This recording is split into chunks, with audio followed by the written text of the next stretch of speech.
पालकांनो, मुलांना घडवताय तर ही गोष्ट नक्कीच तुमच्यासाठी. अविनाश एक सॉफ्टवेअर इंजिनियर, पगार 1.5 लाख रुपये, स्वतःचा बंगला, आलिशान कार, घरात सुंदर बायको, 2 मुले, प्रचंड दौलत, छान नोकरी. परंतु एक चिरा मात्र मनातला बोचत होता. म्हणून अविनाश मनातून प्रचंड अस्वस्थ होत होता. आजची रात्र अविनाशची झोप उडाली आणि तो उठून बसला. काय होतंय कळना, परंतु काहीतरी वेगळंच होत होतं. म्हणून तो प्रचंड अस्वस्थ झाला.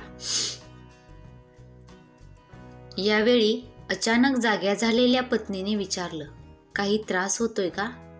अविनाश गंभीर होत म्हणाला, सुजाता, एक दुधाचं बिल चुकतं करायचं राहिलं. सुजाता चमकली, म्हणाली, दुधाचं बिल? कुठलं? किती आहे? त्यावर अविनाश उतरला, ते दुधाचं बिल माझी संपूर्ण प्रॉपर्टी ओतली तरीही पूर्ण करता येणार नाही. सुजाताने मान खाली घातली. अविनाश पुढे म्हणाला, सुजाता, आज आईला जाऊन 15 दिवस झाले. तिला मी तुझ्यापासून, या घरापासून लांब ठेवलं. तिची किरकिर ऐकायला नको म्हणून मी तिला माझ्यापासून तोडून वृद्धाश्रमात टाकलं. मी जगातल्या साऱ्या तडजोडी केल्या, परंतु मला आईच्या स्वभावाची तडजोड केव्हाच करता आली नाही. मी तिला वृद्धाश्रमात. अविनाशचे मन भरून आले. तेव्हा तो म्हणाला, आईच्या मरणापूर्वी वृद्धाश्रमातून बराच वेळा फोन आला. तुमची आई शेवटच्या घटका मोजत आहे. तिला बघायला तरी या. अविनाश सुजाताकडे पाहत म्हणाला, तरीही मी तिला बघायला गेलो नाही. सतत कारणं सांगत राहिलो.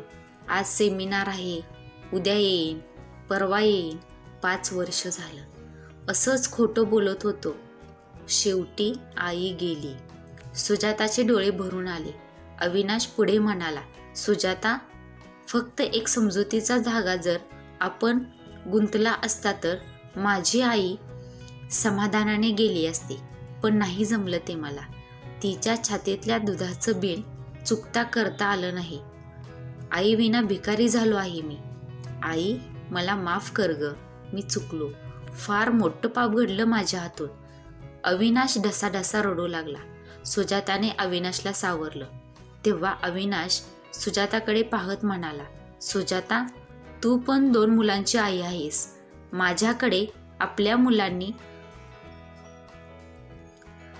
मागे आपल्या मुलांनी तुलाही आईसारखंच वृद्धाश्रमात टाकलं तर? सुजाता चमकली, प्रचंड गंभीर झाली आणि म्हणाली, माझ्या बिलाचं, दुधाचे बिल तेही चुकतं करतील असं नाही वाटत. पालकांनो, खरंच काळ बदलतंय का हो? धन्यवाद.